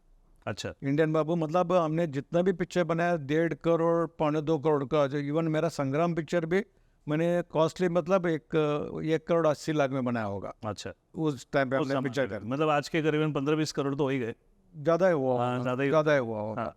सो वो पिक्चर जो होता है अपना बेटे के लिए, उसने प्रोड्यूसर ने खर्चा किया, जी लंदन पूरा पिक्चर लंदन में शूटिंग किया जी। वहाँ पे, उसने 4 करोड़ कुछ खर्चा किया। जी तो वो 4 करोड़ खर्चा करके मैं पिक्चर शूटिंग करके बॉम्बे आके सब प्रिंट हो गया, एडिट कर रहा था, और फ़ोन आता है मेरे को कि मैं इजाज़ लकड़ा वाला बोल रहा हूँ। अच्छा मैं समझा कोई मस्ती कर रहा हो गया, जी तो मैं भी लाइट ले लिया और मैंने उसको गाना सुना दिया, अच्छा और बड़ा गया। अच्छा, मतलब आप उसका फोन आया और आपने और उसको गाना सुना दिया। अच्छा तो फिर वापस फ़ोन आया, मेरे फ़ोन नहीं उठाया, मेरे को लगा कुछ गड़बड़ है, तो उसने घर पे फ़ोन किया, मेरा वाइफ से बात किया। वाइफ को उसने बोला कि मैं स्विट्ज़रलैंड में हूँ, यह नंबर है मेरा, लॉरेंस को बोलना मुझे फ़ोन करे। अच्छा तो फ़ोन नहीं किया मैंने। 15 दिन मेरे फील्डिंग, मुझे मालूम नहीं, मेरा ऑफिस था ओशवारामाड़ा में, मेरा खुद का ऑफिस ग्राउंड फ्लोर में था, मैंने अच्छे से बनाता। तो 15 दिन फील्डिंग के बाद उसने, हम लोग बाहर बैठे हुए थे, मैं और प्रोडक्शन वाला, और शाम हो गई है, कुछ 6:45 बजे, अंधेरा हो गया, और छोटा सा गेट हमारा ऑफिस के सामने जी, उसमें मैंने एक्रिलिक सीट लगाया हुआ था, अच्छा, क्योंकि सब लोग बाहर से देखते हैं, इसके लिए हम कि दिखाई ना दे अंदर अंदर हम लोग बैठे हैं कभी। जी। तो उस 6:45 बजे कुछ फायरिंग का आवाज़, मैं समझे शायद बल्ब उड़ गया होगा, मतलब आवाज़ आई, दिवाली में जैसे पटाखे उड़ता है, तो आवाज़ आई, तो मेरा प्रोडक्शन वाला बोलता है, सर कोई फायरिंग कर रहा है। तो देखा तो 2 बुलेट उसने वो लग गया, उसमें गेट पे लग गया, एक्रिलिक सीट पे जी और तीसरा बुलेट मेरा ऑफिस के बाहर मैंने मदर मेरी का स्टैचू लगाया था जी, तो उधर बाजू में लग गया। तो उससे मैं देखा तो आदमी, तो हम लोग फिर भागे वहाँ से, दूसरा उधर वही बिल्डिंग में दूसरा ऑफिस था, उसका अंदर में उतने में फिर पुलिस वुलिस आई, ये हुआ, फिर मुझे घर पे छोड़ दिया। तो उतने में पूरा मीडिया शुरू हो गया, ये वो, फिर भी उसका चालू ही था, फ़ोन आना, ये करना, वो मुझे मालूम है लॉरेंस के ये वो सब। तो फिर मैंने उतना ध्यान नहीं दिया उसका। फिर पता नहीं एक दिन बोला कि भाई तुम आ जाओ, मलेशिया आ जाओ, ये वो, मतलब मैं मेरे पास पैसा ही नहीं है, 1.5 करोड़ मांग रहा था वो। अच्छा, तो मतलब मेरी पिक्चर थोड़ी थी, मैं पैसा मैंने खर्चा किया, प्रोड्यूसर ने खर्चा किया। जी जी जी जी जी। फिर आस्ते धीरे धीरे वो सेटल डाउन, और उस दौरान फिर क्योंकि आदमी इस तरीके से हदस भी जाता है कि भाई इस तो तरीके क्या, से फिर मैं 2 साल मेरे साथ पुलिस प्रोटेक्शन था, सिक्योरिटी और फिर सब। गन वन लेके, तो उससे तो फिर मैंने पिक्चर अभी कम कर दिया। फिर मैंने फिर ये भी लगता है ना कि भाई किसी दूसरे के सेट पे काम शुरू करो, वहाँ पे कुछ हो जाए, तो वहाँ से फिर आपने ब्रेक ले लिया, ब्रेक थोड़ा सा मैंने ब्रेक लिया, थोड़ा मतलब ब्रेक लिया। गड़बड़ है अभी, क्योंकि अब बॉम्बे में अच्छी गाड़ी लेना भी मुश्किल है, अच्छा घर भी लेना मुश्किल है। सो मैंने अपने आप को फिर थोड़ा सा सेटल डाउन किया। किया। अभी 20 साल हो गया मैं ब्रेक लेके, अभी कुछ प्लान कर रहा हूँ, देखो अभी नहीं अगर जिंदा रखा अभी 70, नहीं, अरे एकदम अभी 73 हो गया। हाँ नहीं, लेकिन आप लगते तो 50 हैं अभी में। मतलब आपने इतने अच्छे से मेंटेन भी किया हुआ है, और जिस तरीके से क्राफ्ट है, because it is very important कि आपने वो डेवलपमेंट मतलब सीखा है काम कर करके? ये देखिए, मैं तो भगवान को बहुत मानता हूँ, जी क्योंकि जो भी आज हूँ, मैं माइम चर्च मदर मेरी के यहाँ पे एवरी वेडनेसडे जाता था मैं, जी और उसको उपवास रखता था। जी 30 इयर्स मैंने वहाँ पे कंटिन्यू, मतलब लगातार। बॉम्बे में होगा तो मैं वेडनेसडे को जाना ही जाना है। जी सो भगवान ने मुझे हाथ जो पकड़ा, मुझे ग्राफ मुझे ऐसे ही लेके गए, हाँ ऊपर ही लेके गए, जी कभी नीचे नहीं आने दिया। इवन अभी भी मैं भगवान का, जैसे मेरे एक बेटा और एक बेटी है, जी और बेटा भी डायरेक्शन में ही है, रोहित जी डिसूजा। जी उसने बाबुल पिक्चर के रवि जी के साथ और करण जौहर के साथ 5 पिक्चर एज असिस्टेंट में किया। जी और बेटी जो एडिटर है मेरी, रोशनी, जी वो एडिटिंग कर रही दुबई में अभी, अच्छा। एड फिल्म्स वगैरह एडिट कर रही है। तो हेरिडेटरी है उनको, उनको अपने फादर से वो सेंस मिला है। मैंने जब मैं फोर्स नहीं किया, जी वो अपना ही उन्होंने चुना चीज़ और कंटिन्यू किया उन्होंने। आपकी वाइफ रीटा जी, वो हाउस वाइफ है। ये उनका हमारे कितना इन्फ्लुएंस है आपकी लाइफ में? क्योंकि एक एक आपका हाफ जो है, बेटर हाफ, हाँ। क्योंकि एक अच्छा इंसान बनने में आपका तो योगदान, माँ का योगदान तो होता है, लेकिन साथ में वाइफ का भी योगदान ये रहता है। देखिए, ये एक तो यहाँ तक लाने में माँ का आशीर्वाद है, ठीक है। उसके बाद ये लव स्टोरी है हमारा। अच्छा हमारी वाइफ है सिंधी है। अच्छा, हाँ, so it was a love marriage? Love marriage. तो हम लोग मनीष नगर 4 बंगला में एक ही कॉलोनी में थे हम लोग। तो वहाँ पे गणपति फंक्शन वगैरह हम लोग सब एक्टिव मेंबर थे वहाँ पे। अच्छा उसका भाई, मैं और 2-4 लड़कियाँ और थे। जी तो वहाँ पे हम लोग का दोस्ती हो गई है। जी और मैं समझो कोई दूसरी लड़की से, मेरा मन, मेरे दोस्त की बहन है तो क्या लाइन मारने का ना, तो एक हो जाता है। तो वो ज़बरदस्ती का, मतलब मैं दूसरा कोई लड़की से बात करता तो ये बोला क्यों उससे बात करते हैं, बोला पॉजिटिव। इसका क्या इंटरेस्ट है। मुझे हाँ, सही सही है, हाँ, बराबर। तो फिर बोला चलो सब छोड़ो, इसी पे अटैक करो। तो लव मैरिज हुआ और 83 में मेरा शादी हुआ। 83। जब से 81 में, मतलब पिक्चर मेरी जब से मेरे फ्रेंडशिप शुरू हो गया तो 81 में हुआ। तो वो भी मेरे एक लकी हो गए। सो 81 में आपकी आपका पहला इंडिपेंडेंट पिक्चर भी हुआ, हाँ, एज अ सिनेमाटोग्राफर, फिल्मोग्राफर। और वहाँ से फिर आप लव स्टोरी शादी 83 में शादी हुआ। 83 में शादी हुई। हाँ, मतलब ये सारी चीज़ें तो इतनी एक्साइटिंग लगती हैं आज भी। हम ऐसे नाम ले रहे हैं ना, यारी रोड, मनीष नगर, ऐसे मनीष सारी नगर, चीज़ें आसपास ही लग रही है सारी चीज़ें। और तभी हम लोग जो है ना, एक दूसरे के लिए पिक्चर जो है ना बाद में बनी, जी जी जी एक दूसरे जी, के लिए। जी तो उसमें जो लाइट ऑन ऑफ करते हैं फ़ोन के लिए, तो हम लोग पहले कर चुके हैं वो।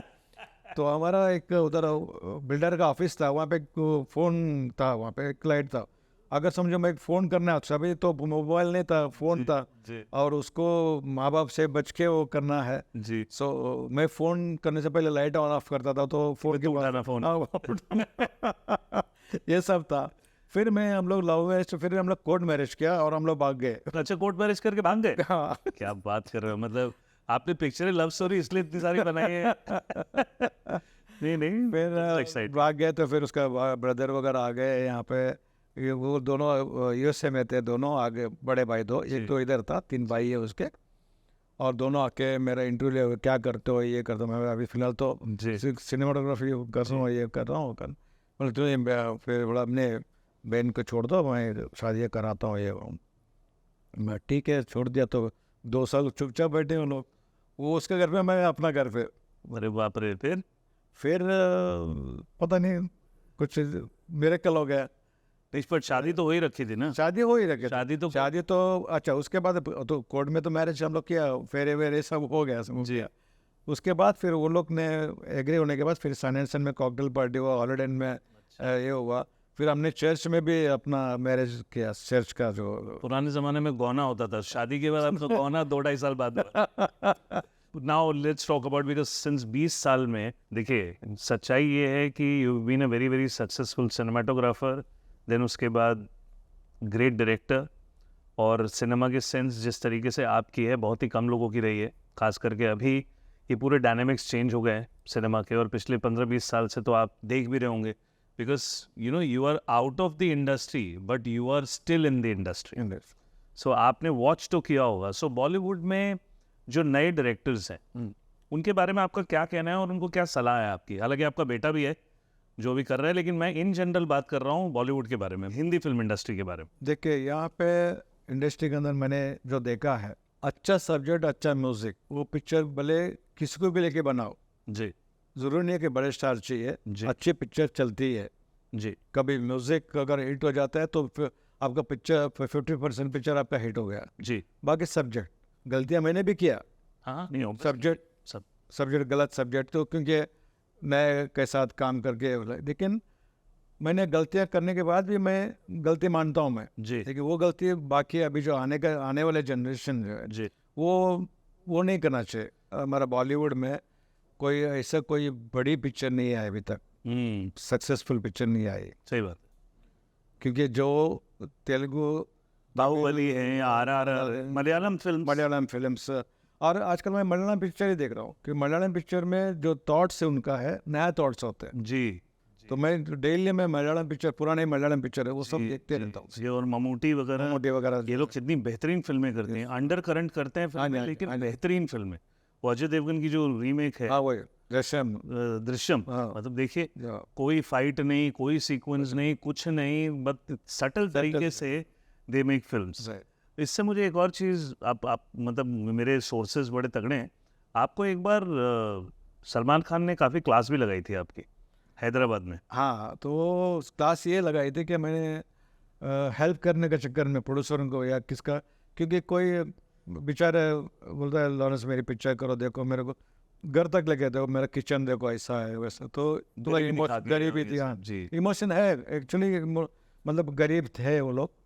हाँ तो मैं पिक्चरें शुरू किया नए एक्टरों के साथ, ये वो सब तो सलमान ने बोला लॉरेंस ये सब मत कर, तू पिक्चर बनाई साजन तूने, उसके ऊपर जाओ।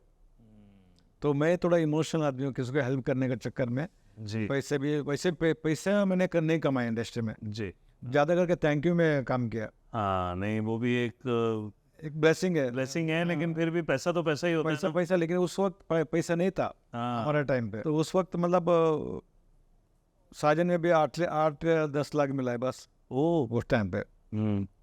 तो लेकिन फिर भी उस टाइम पे माधुरी को 11 लाख दिया था, सलमान को 11 लाख दिया था, और संजय कुछ ऐसे ही 12 लाख कुछ। 3-4 लाख के तो फ्लैट मिल जाते थे। हाँ उस हिसाब से देखेंगे तो फिर कैलकुलेशन बड़ी हो जाती है। बड़ी हो जाती है। तो आपके डायरेक्शन करियर में आपके इंस्पिरेशन कौन रहे, मतलब किन से आप इंस्पायर्ड हुए हैं इन जनरल? देखिए डायरेक्टर में मुझे पहला मुकुल आनंद, जी मुकुल आनंद, हम उसमें क्या है कि उसको फोटोग्राफी का सेंस था, लाइटिंग का सेंस था जी, और नयापन था। उसके बाद उनका बेचारे डेथ हो गया। आज का डेट में संजय लीला बंसाली, द ग्रैंडर, जिस तरीके से वो करते हैं। जो सेंस, लाइटिंग बोलो, फ्रेमिंग बोलो, एक फ्रेम पेंटिंग लगता है उसका। क्योंकि लोग सिनेमा देखने जाते हैं लार्जर देन लाइफ देखने के लिए, सब्जेक्ट है। I was discussing with somebody कि जितना सरल सब्जेक्ट होगा और म्यूजिक अच्छा होगा उतनी फिल्म चलेगी।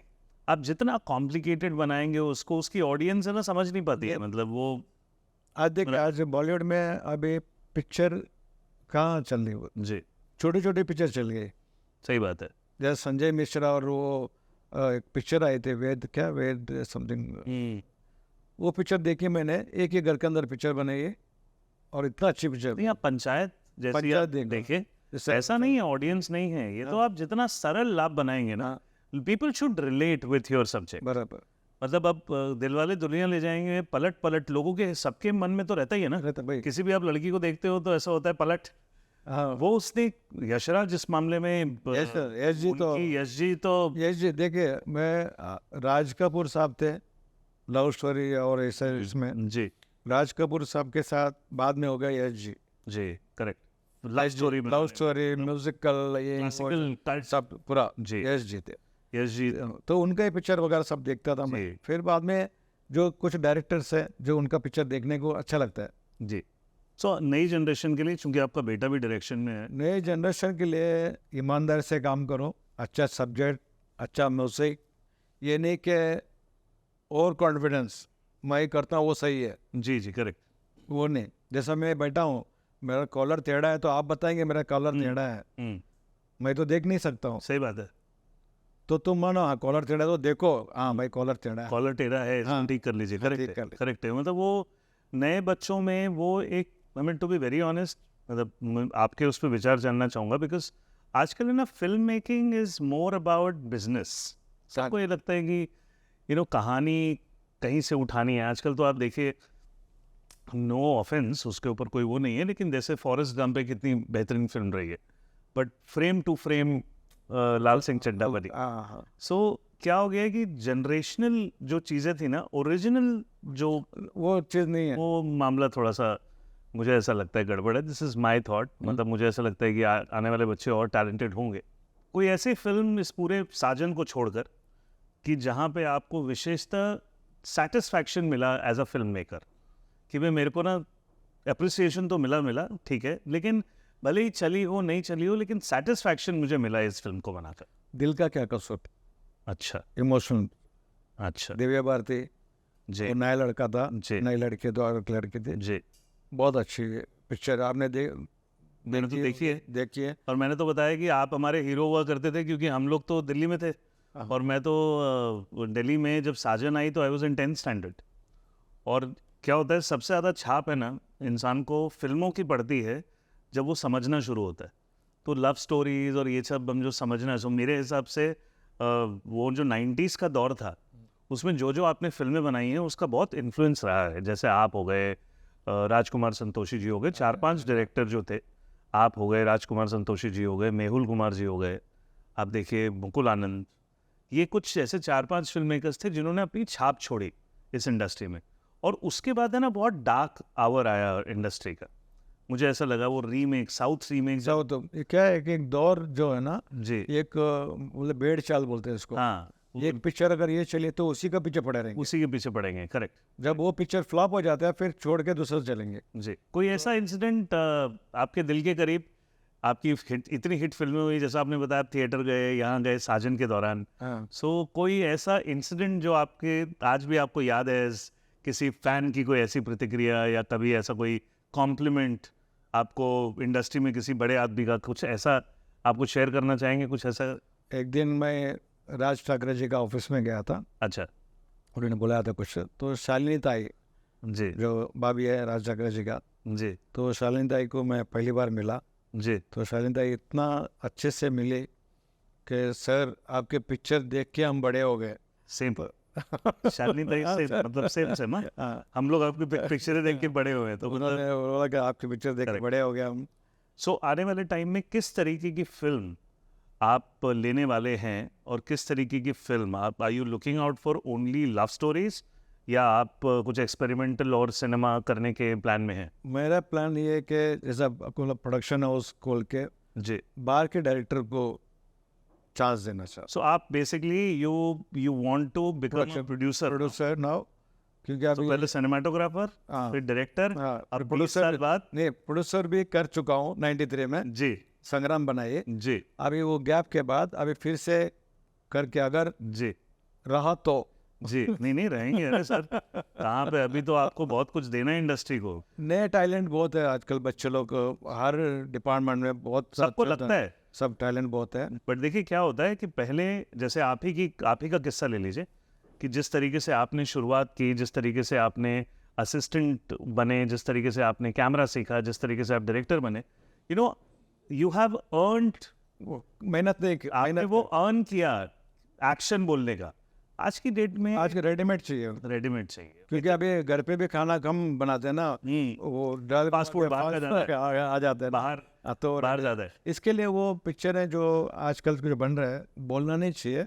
पिक्चर देख के अगर अच्छा सब्जेक्ट भी अगर आप कॉर्पोरेट में लेके जाते हो, मैं एक बार गया था किसी के मीटिंग में गया था, तो बुलाया था मुझे, मीटिंग हो गया, आप सब्जेक्ट आप सुनाइए, और हमारे 4-5 हमारे स्टोरी डिपार्टमेंट है, क्रिएटिव स्टोरी डिपार्टमेंट है, वो लोग बैठ के उनके साथ डिस्कस कर लीजिए। तो मुझे लगा हमने इतना मेहनत करके सब्जेक्ट बनाया है और उनको सुनाओ और वो चेंज करेंगे। उसके बाद में गए नहीं कॉर्पोरेट में। कॉर्पोरेट अच्छा है, पिक्चर बनाते हैं, बड़े बड़े पिक्चर बनाते हैं, अच्छा रिलीज करते हैं, बट ये सब चीज़ें जो एक आदमी अच्छा सब्जेक्ट बनाता है, इतना मेहनत करता है। आपकी फिल्म साजन को फिल्म फेयर अवार्ड से नॉमिनेशन नॉमिनेशन था, और उसके दौरान एक सामने भी फिल्म थी सौदागर। सौदागर, आपका उसके ऊपर क्या टेक है? Because as outsider then we were, because Filmfare was the only award that time. उस समय एक ही अवार्ड होता था जिसकी कुछ वैल्यू होती थी, या तो नेशनल अवार्ड या तो फिल्म फेयर अवार्ड।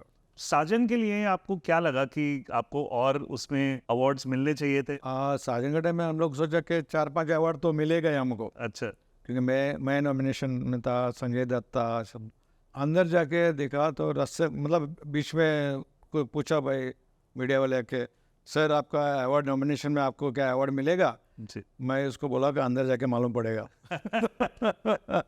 तो अंदर जाके मालूम पड़ गया तो पता चला कि ये सब अवार्ड, एक अवार्ड खाली कुमार शानू को मिला, मेरा दिल भी मेरा कितना दिल तो पागल कितना है, पागल है। और बाकी अवार्ड सौदागर को मिला। और ये एक अवार्ड जो संजय दत्त को मिलना चाहिए था जी, वो अमित जी को मिला, लेकिन अमित जी ने अवार्ड लेने के बाद अनाउंस भी किया कि इसका हकदार संजय दत्त है। अमित जी को किसके लिए मिला था? पता नहीं, याद नहीं आ रहा है, मुझे याद नहीं आ रहा हाँ, किस बराबर। बात का मिला, बट उन्होंने एक अच्छी बात मतलब कि ये अवार्ड संजय दत्त का है जी, करके। तो ठीक है, नहीं मिला तो हमने पिक्चर अच्छी बनाई, पिक्चर चल गई, 75 वीक चला, हमको वही अवार्ड है, जी, लोग पहचानने लगे। जी। और ट्रांजिशन था खास करके खलनायक, कल आए, हाँ बाद में खलनायक आई, हाँ और वहाँ से जो इमेज जो था, मतलब संजय दत्त का उससे पहले इमेज जो था वो एक तरीके से एक्शन हीरो का चल रहा था, हाँ। बट इस फिल्म में एकदम आपने चेंज किया पूरे इमेज को। सब लोग ने बोला तो पागल हो गया कि एक्शन हीरो को लंगड़ा बना दिया तूने। चेन्नई स्टूडियो में शूटिंग के लिए गया था मैं, जी, तो वहाँ फिरोज का जी मिल गया।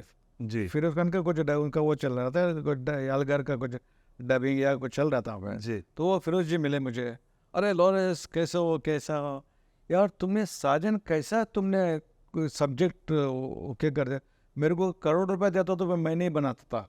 अच्छा, फिरोज खान मतलब मतलब इतना बड़ा मतलब हॉलीवुड टाइप का डायरेक्टर, कुर्बानी और कुर्बानी ये है, सब, वो। या।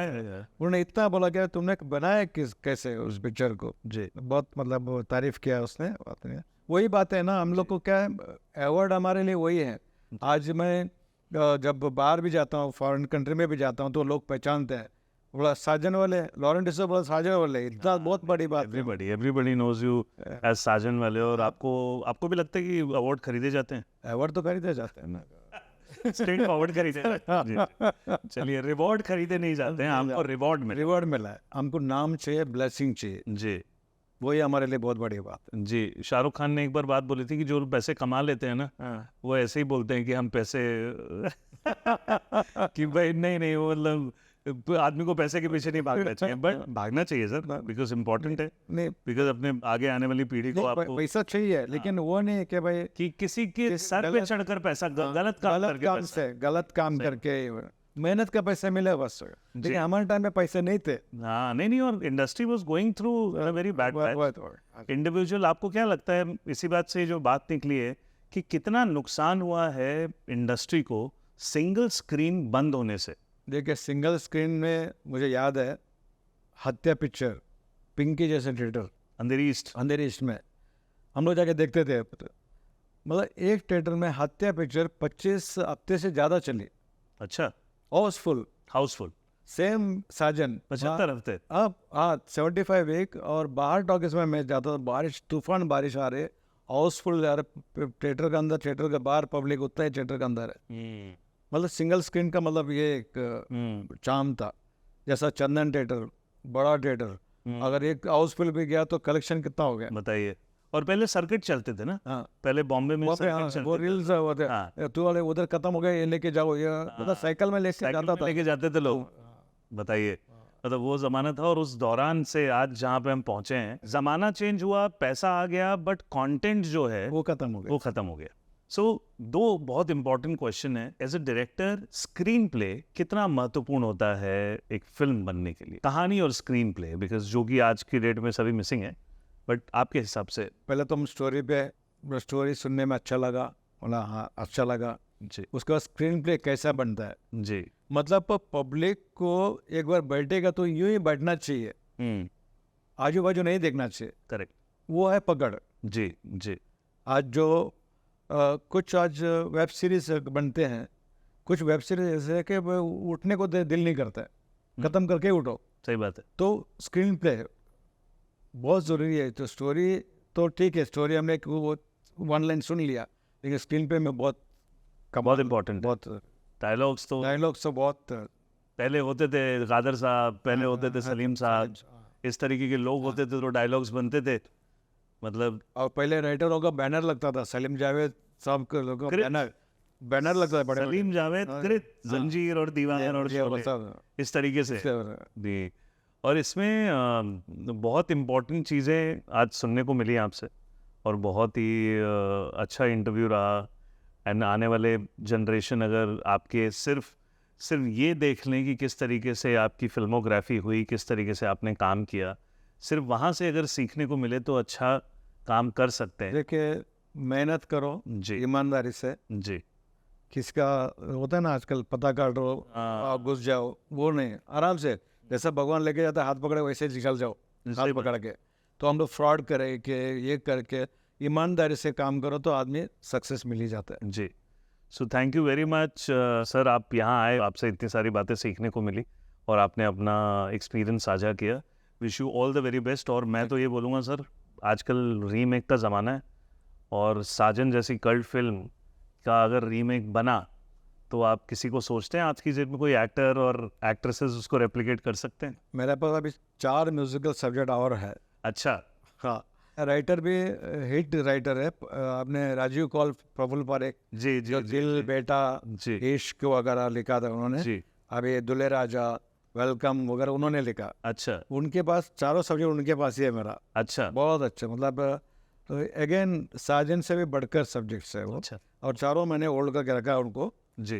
बोला ये पिक्चर मेरे बगैर नहीं बनाएंगे तुम लोग। अच्छा हाँ, तो बीच में वो सब्जेक्ट प्रमोद चक्रवर्ती को जी सुना के आए थे, तो मेरे को मालूम पड़ा कि ये सब्जेक्ट उनको दे रहा है। जी। तो फिर मैंने बोल दिया भाई ये सब्जेक्ट हिलना नहीं चाहिए। हाँ, अभी भी वो लोग है टच में, जी और सब्जेक्ट रखा हुआ है। जिस दिन अच्छा, हर आदमी का टाइम होता है ना, जी जी जी बिल्कुल बिल्कुल सर, टाइम ही है, टाइम का खेल है, टाइम का खेल है। सब टाइम का खेल है, डेस्टिनी और टाइम। यस, मतलब जितना, हाँ कर्म ऑब्वियसली दैट इज इम्पोर्टेंट, मेहनत इम्पोर्टेंट है, बट लेकिन destiny plays a huge role in our industry. So wish you all the very best sir, thank you. And we look forward to see you as a director, as a producer. Cameraman तो अब नहीं बोल पाएंगे, अभी digital वाला है ना, अभी बच्चे लोग ये बच्चे लोग कर रहे हैं। हाँ, इनको लाइट वगैरह सिखाने का काम, मतलब ये कैमरा ऑपरेट मेरे को भी आता ही नहीं, क्या खाली देखने आता है बस। अच्छा तो ये हम लोग ने जो काम किया है एरिफ्लेक्स और जो कैमरा एरी 3 वगैरह, वो एरी हम लोग हाथ में लेके, मतलब किधर भी। मेरा और एक बात, मैं कि बिगर कैमरा हाथ में नहीं है ना, तो जैसा जॉइंट व्हील होता है ना, वो जो घूमते हैं मेले में घूमते हैं ना, उसमें मेरे को नहीं जाता हूँ ऐसे। तो हत्या में क्या था, एक सीक्वेंस था गोविंदा का और इसका जो, तो मैं मतलब देखो, मैं बैठूँ कैमरा हाथ में होगा तो मुझे कोई खाली कैमरा कहीं पे भी ले जाओ मुझे। कहीं पे भी लेके जाओ। तो वो एक मेरा एक स्पेशलिटी है कि भाई कैमरा हाथ में रखो तो मैं किधर भी चढ़ जाऊँ। कहाँ, हेलीकॉप्टर में ले जाओ मुझे, ऊपर इधर ले जाओ, पानी में ले जाओ। जी नहीं, वो तो खैर प्यार भी होता है ना, आपको किसी एक चीज़ से पर्टिकुलर लव होता है। So thank you very much sir. Vineet ji, thank you very much, जो आपका चैनल ने शुद्धदार में मुझे बुलाया और इतना रिस्पेक्ट दिया, इज्जत दिया, और अच्छे प्रोग्राम आपका प्रोग्राम मैंने देखा था पहला जी का। मैं बोला चलो ये प्रोग्राम में तो जाना ही चाहिए मुझे, और बहुत मज़ा आ गया आपके साथ। और ऐसे ही आप शूटिंग करते रहो और मुझे बुलाते रहो, क्योंकि मैं आज फिर से एक बार 20 साल के बाद फिर फ्रेश हो गया। मैं ऐसा लगता है कल से पिक्चर शुरू करूँ मैं, इतना मेरे को आपने एक जोश दिला दिया। Thank you very much. Lawrence ji का हमारे शो में शामिल होने के लिए बहुत बहुत आभार एंड धन्यवाद। आपके विश्वास और संघर्ष की कहानी ने हमें सिखाया कि सपनों को साकार करने के लिए मेहनत और समर्पण कितना महत्वपूर्ण है। आपके योगदान के लिए हम आभारी हैं, और ऐसे ही इंस्पिरेशनल, इन्फॉर्मेशनल और ज़िंदगी से जुड़े बातों को जानने के लिए देखते रहिए फ्राइडे टॉकीज पे सूत्रधार। अगले हफ्ते एक और शख्सियत के साथ मैं फिर से हाजिर होऊंगा। Thank you very much.